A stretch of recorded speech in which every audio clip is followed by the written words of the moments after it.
Hello students, welcome to my channel. आज हम ऐसी इक्वेशंस के बारे में पढ़ेंगे स्टूडेंट्स जो फर्स्ट इम्प्रेशन में हमें लीनियर इक्वेशंस नहीं दिखाई पड़ती हैं, पर हम उसको लीनियर इक्वेशन की फॉर्म में बदल करके रिड्यूस करके उन इक्वेशंस को सॉल्व करते हैं। यहाँ पर मैंने एक पेयर ऑफ लीनियर इक्वेशन लिखी हुई है स्टूडेंट्स, इसको हम रिड्यूस करके लीनियर इक्वेशन के फॉर्म में सॉल्व करेंगे। कैसे करेंगे ये देखिए। यहाँ पर हम देख रहे हैं कि यहाँ दोनों एक्सप्रेशन में 1/x यहाँ पर है, ये 1/y यहाँ पर है। तो हम यहाँ पर 1/x की जगह u मान लेते हैं और 1/y की जगह v मान लेते हैं। तो चलिए सॉल्व करते हैं। हमने 1/x को मान लिया u और 1/y को मान लिया v।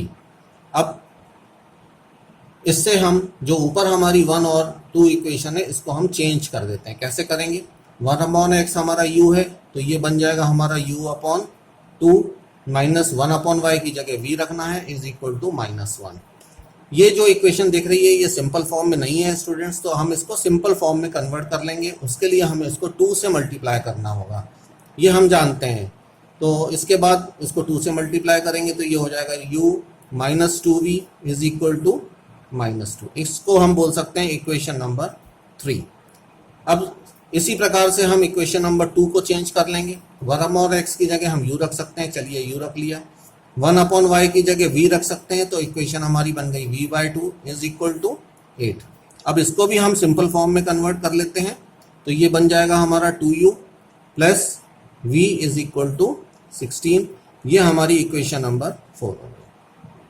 अब 3 और 4 इक्वेशन को ऑब्जर्व करके देखिए स्टूडेंट्स, हमें ये समझ में आ रहा है कि अगर ये लीनियर इक्वेशंस बन गई हैं, अब हमें ये समझ में आ रहा है कि अगर हम इक्वेशन 3 को 2 से मल्टीप्लाई कर देंगे तो हमारा u का जो कोफिशिएंट है वो इक्वेशन 3 और 4 में बराबर हो जाएगा। फिर हम उसको एलिमिनेशन मेथड के थ्रू ईजिली सॉल्व कर सकते हैं। तो हम क्या करेंगे, इक्वेशन 3 को 2 से मल्टीप्लाई करते हैं। चलिए ऐसा करते हैं स्टूडेंट्स, 2 से मल्टीप्लाई करते हैं इक्वेशन नंबर 3 को, तो u minus 2v is equal to -2। अब मल्टीप्लाई करिए तो 2 into U is 2u minus 4v is equal to -4। चलिए इस इक्वेशन को हम बोल देते हैं इक्वेशन नंबर 5। अब हमने इक्वेशन 3 को ट्रांसफॉर्म करके u के कोफिशिएंट को भी 2 बना दिया और यहाँ पर ये एक्सप्रेशन हमारा आ गया। अब हम इक्वेशन नंबर 4 और 5 को ईजिली माइनस करके सॉल्व कर सकते हैं। तो हम क्या करते हैं, इसको फिर से लिख लेते हैं। 2u minus 4v is equal to -4, ये इक्वेशन नंबर 5 है।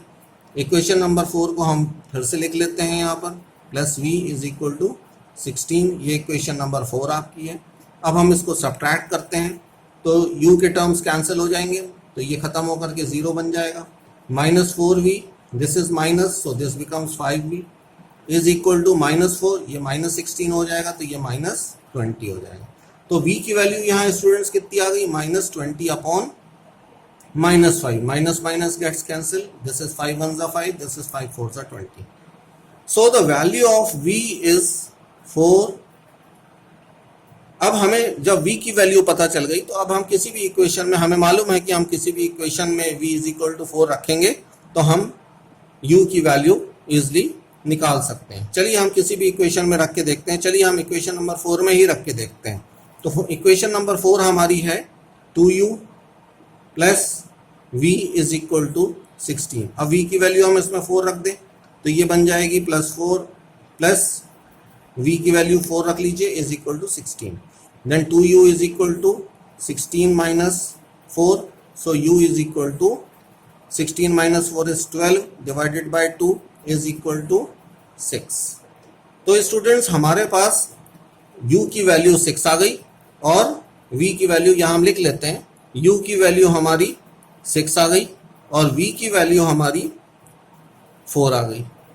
पर ये हमारा अभी फाइनल सोल्यूशन नहीं आया है, क्योंकि हमारी जो ओरिजिनल इक्वेशन है वो u और v के फॉर्म में नहीं है। वो तो हमने u और v इसलिए एज्यूम किया था, इस वजह से हमें u और v की वैल्यू यहाँ पर मिली हुई है। अब हम क्या करेंगे, जो हमने एक्चुअली एज्यूम किया था उसकी जगह ये वैल्यूज रख देंगे। तो u इज इक्वल टू 6 है, u हमने यहाँ पर माना था 1/x, तो हम इसको लिख लेंगे 1/x इज इक्वल टू 6 और फिर सॉल्व कर लेंगे।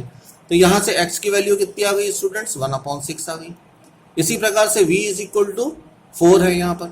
अब v हमने प्रिज्यूम क्या किया हुआ है कि 1/y है ये, तो हम इसको यहाँ लिख देंगे 1/y इज इक्वल टू 4 और y की वैल्यू यहाँ से कैलकुलेट करके निकाल लेंगे, वो आ जाएगी 1/4। So x is equal to 1/6 and y is equal to 1/4.